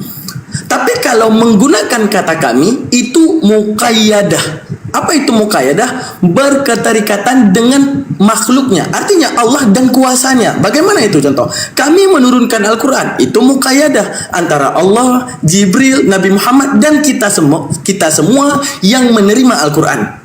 Tapi kalau Allah menyebutkan aku, itu hanya cuma kembali kepada Allah. Tapi kalau disebutkan kami, itu muqayyadah. Seperti itu dikatakan, kami turunkan Al-Quran, maka Al-Quran ini berproses. Kami menciptakan langit dan bumi, maka langit dan bumi ini berproses. Kami meniupkan ruh, maka daripada adanya kehidupan meniupkan ruh, itu berproses. Adanya datang malaikat Jibril dulu, adanya Maryam nanti penerima, adanya yang namanya diberikan kehidupan, maka disebut dengan kata kami. Nah, seperti itu Bapak. Itu mekanisme daripada Al-Quran. Boleh nambahin pakai ayat? Masya Allah. Ada suara mixer. Oh, sorry. Boleh nambahin pakai ayat Kang Dito? Kalau enggak lanjut. Oke. Silakan. Izin para tuan guru ya.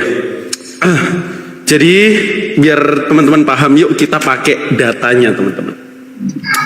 Tadi kan yang ditanya termaktub dalam Maryam 17. Di sini dikatakan bahwa roh kami, kenapa kok dalam tanda kurung Jibril? Padahal itu kan harusnya roh Allah. Nah, kita pahami baik-baik ayat by ayat. Karena kalau kita memahami Al-Quran, itu ayat pakai ayat. Di sini dikatakan dia dalam kurung Maryam memasang tabir dalam kurung yang melindunginya dari mereka. Lalu kami mengutus roh kami dalam kurung Jibril kepadanya. Tadi pemahaman Pak Andika kan, roh kami itu, oh kalau dalam kurung itu ternyata Allah. Nah, itu diperjelas dalam surat Al-Baqarah ayat 87. Aku langsung bacain terjemahannya aja ya pada frase ini. Kami juga telah menganugerahkan. Ehonya kecilin dikit. Oh ya, sorry. Aduh, cek. Hah, jelas ya? Oke. Kami juga telah menganugerahkan kepada Isa putra Maryam, bukti-bukti kebenaran, serta kami perkuat dia dengan Ruhul Kudus.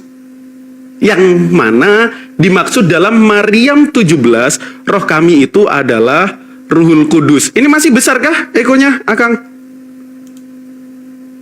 Udah aman-aman. Lumayan bang, lumayan, tapi mantap juga lah. Oke, silakan. bentar. Cek. Masih ada eko kah? Udah Oke, aman-aman. Jadi kalau kita lihat Pak Andika, dalam Maryam 17, roh kami ini siapa? Itu diperjelas oleh Quran surat Al-Baqarah ayat 87 bahwa di sini kami perkuat dia dengan Rohul Kudus. Siapa yang diperkuat? Isa melalui Maryam. Lalu kita bagaimana meng-cross check bahwa Ruhul Kudus itu adalah malaikat Jibril? Kita buka di sini dalam surat An-Nahl ayat 102. Yang mana di sini katakanlah Nabi Muhammad Ruhul Kudus dalam kurung Jibril yang menurunkan apa? Al-Qur'an. Kita umat muslim sedunia sepakat bahwa Al-Quran diturunkan oleh Allah melalui perantara Ruhul Kudus yang diterima oleh Nabi Muhammad lalu disampaikan kepada seluruh manusia. Wa ma arsalnaka illa kafatal linnas. Di mana lagi kita bisa mengetahui Ruhul Kudus adalah malaikat Jibril? Kita bisa cek dalam Asy-Syura 192 dan 193. Sesungguhnya ia Al-Quran benar-benar diturunkan Tuhan semesta alam. Ayat selanjutnya, bahwa ia Al-Quran dibawa turun oleh Ruhul Amin, salah satu gelar malaikat Jibril lagi, yang ada Ruhul Kudus dan ada Ruhul Amin. Jadi jelas ya, kalau kita pakai ayat, kita mengetahui siapa nih Ruhul Kudus. Walaupun nggak dalam kurung, tetap kita sepakat dan semua ulama sepakat bahwa Ruhul Kudus itu tidak lain dan tidak bukan adalah mengacu kepada sang pembawa Al-Quran, yakni dalam surat An-Nahl 102 itu adalah malaikat Jibril. Mungkin itu tambahan ayatnya. Oke bang ya, jadi itu rincian yang paling baik. Saya catat di sini Al-Baqarah 87 dan An-Nahl 102 ya bang ya. Itu menjawab inti dari pertanyaan saya bang. Jadi saya mengucapkan terima kasih. Walaupun kalau ini kesempatan buat saya, sekali lagi saya bertanya untuk mendengar bukan untuk membantah. Jadi rincian dari keterangan tadi yang saya bacakan surat Maryam 17 itu malaikat dan roh itu berbeda dalam pencarian searching saya ya. Itu ada dalam Al-Qadar ayat 4. Pada malam itu turun para malaikat dan ruh dengan izin Tuhannya untuk mengatur segala urusan. Kemudian kalau tentang Kudus, Al-Kudus itu adalah nama yang disematkan kepada Sang Ilahi, Sang Allah. Itu didasarkan pada Quran surat Al-Jumu'ah. Maksudnya tentang kekudusan dan merupakan salah satu dari asma nama Allah itu yaitu Al-Kudus bang. Saya cuman mengangkatnya, apapun Anda lebih berhak dan saya akan menerimanya bang. Silakan. Oke. Singkatnya gini Pak. Oh ya silakan Kang Dito. Tafadhol. Afan. Siap. Saya cuma mau cross check saja karena dari tadi Pak Andika kan sudah membaca terjemahan, kemudian meminta mengkonfirmasi kepada kita. Poinnya tadi bang, poinnya kembali lagi, kita mau jelaskan seperti apapun. Memahami makna itu bukan hanya dari terjemahan. Tapi yang saya perlu, boleh nih saya balik nanya ya, untuk supaya ada kembali diskusi yang perlu saya tanyakan kepada Pak Andika. Pak Andika, Pak Andika untuk saat ini percaya bahwa Allah itu satu-satunya pencipta langit dan bumi, bahkan seluruh alam semesta. Oke. Sangat percaya. Pak Andika percaya bahwa Nabi Muhammad diutus untuk seluruh umat manusia?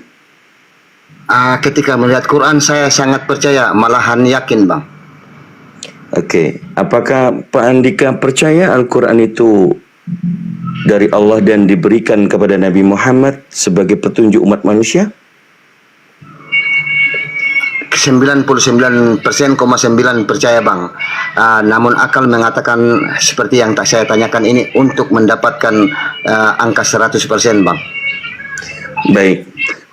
Jadi pemahaman Islam yang step by step itu memahami Al-Quran sebagai petunjuk dan pedoman hidup kita. Tapi yang utama tadi, abang secara akal, Bang Andika sudah Islam.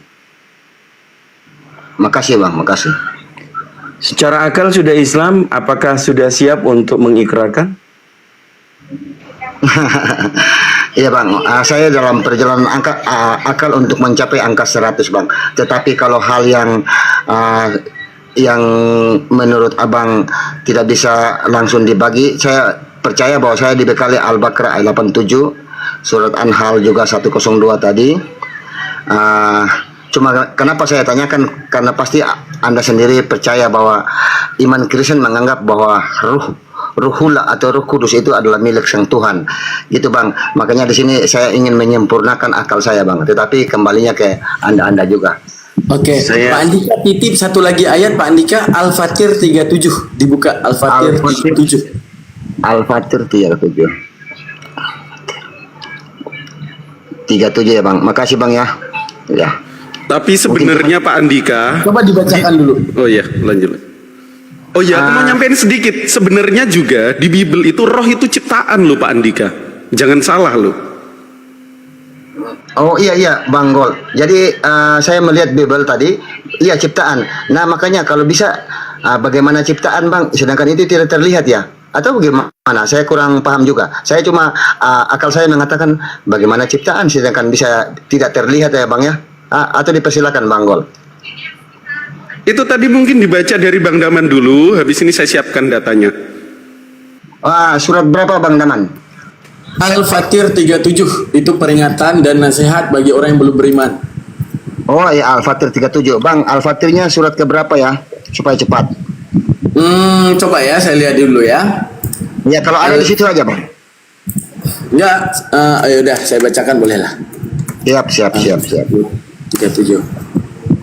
Nah, yaudah saya jelaskan aja nanti abang bisa kemudian cross check di HP-nya abang. Jadi gini. Itu lebih baik bang, makasih bang. Itu lebih baik. Suatu saat di alam neraka yang merupakan Al-Quran ini adalah pemberitahuan daripada Allah. Allah mendeskripsikan bagaimana orang yang belum kembali kepada Allah di alam neraka. Apa yang mereka katakan? Mereka berteriak di neraka itu, ya Tuhan kami, keluarkanlah kami dari neraka. Niscaya kami akan mengerjakan kebajikan, bukan seperti perbuatan yang pernah kami kerjakan dulu. Di mana penghuni neraka yang tidak menyembah Allah, mereka kemudian berteriak, ya Allah, hidupkan kami lagi untuk menyembahmu. Kami telah memilih Tuhan-Tuhan yang selainmu. Maka jikalau engkau mengizinkan kami hidup sekali lagi, maka kami akan kembali bersujud kepadamu di luar apa yang pernah kami kerjakan. Lalu Allah mengatakan kepada mereka, hei anak manusia, bukankah kami telah memanjangkan umurmu dalam masa yang cukup? Iya juga ya Allah. Untuk apa? Ada kusuruh engkau untuk salat? Tidak. Ada kusuruh engkau untuk membaca Al-Quran? Tidak. Satu, untuk dapat berfikir bagi orang yang mau berfikir. Di mana mulut kejimu? Di mana otak kejimu? Hingga saat engkau melihat yang ada di muka bumi ini tidak patut untuk kau sembah. Engkau melihat lembu tak pantas untuk disembahkan. Engkau kemudian melihat manusia tidak pantas untuk kau sembahkan. Akan tetapi karena ada teks yang datang daripada masa dahulu, kemudian engkau menyembah manusia. Coba pikirkan di dalam akalmu. Andaikan bagaimana seandainya kamu juga dituliskan Tuhan. Apakah 2000 tahun yang akan datang daripada hidupmu di tahun 2025 kamu juga akan kemudian jadi Tuhan, sama seperti teks yang mengatakan manusia itu jadi Tuhan? Padahal engkau punya pikiran di mana apa yang ada di muka bumi ini tidak patut untuk kau sembahkan. Tunjukkan kepada aku ketika aku memberikan matamu. Tunjukkan kepada aku ketika kemudian aku memberikan matamu satu saja makhluk di muka bumi ini yang patut dan layak disebut Tuhan. Matahari Tuhan. Matahari berganti dengan bulan. Pantaskah kau menyembahnya? Tidak. Bulan Tuhan, tidak mungkin, karena bulan berganti dengan matahari. Oke, manusia Tuhan, manusia sama seperti engkau melihat dirimu, engkau dilahirkan. Iya, bagaimana engkau akan mengatakan dengan mulut kejimu bahwa aku bisa dilahirkan? Kalau manusia Tuhan mati, iya karena matinya. Kenapa kamu kemudian menyembahnya? Lalu di dalam hadis Nabi, apa yang dikatakan di dalam hadis Nabi? Satu ihwal ahwal daripada kejadian dibangkitkannya manusia berawal daripada zalikal Isa qaulun haq falladhi yamtarun. Itulah Isa yang datang membawa kebenaran ke hadapan hadapan kalian. Itulah Yesus Kristus yang memberitahukan kebenaran ke depan kalian. Falladzi yamtarun, akan tetapi kemudian kalian ragu-ragukan. Fawailul lilladzi min masyhadi yaumin 'adzim. Apa dikatakan? Faqtalafal ahzamu min bainihim fawailul lilladzi min masyhadi yaumin 'adzim. Apa dikatakan? Berselisih paham daripada golongan itu. Apa mereka katakan? Wah, Isa seperti ini, Isa seperti itu, dia Tuhan, dia ini, dia itu. Fawailul lillazi min masyhadi yaumin alim. Kesesatan yang nyata saat nanti mereka menyaksikan hari yang agung. Apa itu hari yang agung, Paman? Hari yang agung itu saat kemudian nyawa dipisahkan dengan badan, saat kemudian dibangkitkan di alam mahsyar. Kata Rasulullah dalam hadisnya, setiap orang yang menyembah ghairallah selain Allah, mereka kemudian akan mencari alihah-alihahnya. Apa itu alihah, Paman? Alihah itu adalah sembahan-sesembahan mereka. Yang Hindu mencari Tuhannya, yang Buddha mencari Tuhannya, yang Kristen mencari Yesusnya. Akan tetapi mereka sadar saat itu ternyata apa yang mereka sembah tidak bisa menolongnya. Nabi Isa berdoa, "Salamun alayya yauma wulidtu ya Allah." Sejahterakan namaku daripada fitnah mereka lahirku menjadi Tuhan. Salamun alayya yauma amut, dan matiku dikatakan jadi Tuhan. Wa yauma ub'atsu hayya, dan saat kemudian aku dibangkitkan nanti mereka akan mencariku ya Allah.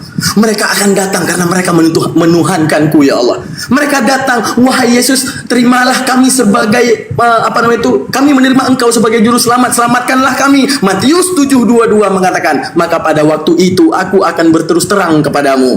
Kalian mengatakan aku Tuhan Tuhan, ya, enyahlah engkau. Kalian bernubuat di atas namaku, enyahlah engkau. Kalian bermujizat di atas namaku, enyahlah engkau. Untuk menunjukkan apa? Inilah Al-Quran yang turunkan kepada Nabi Muhammad. Ini adalah sistem pikir manusia. Untuk menunjukkan apa? Bahwa abang daripada nasihat Al-Fatir 37, jangan menjerit di neraka karena kemudian abang ingin menyembah Allah sekali lagi untuk dihidupkan. Allah mengatakan, umurmu sudah kuberikan panjang untuk kamu kemudian bisa berpikir. Lanjut.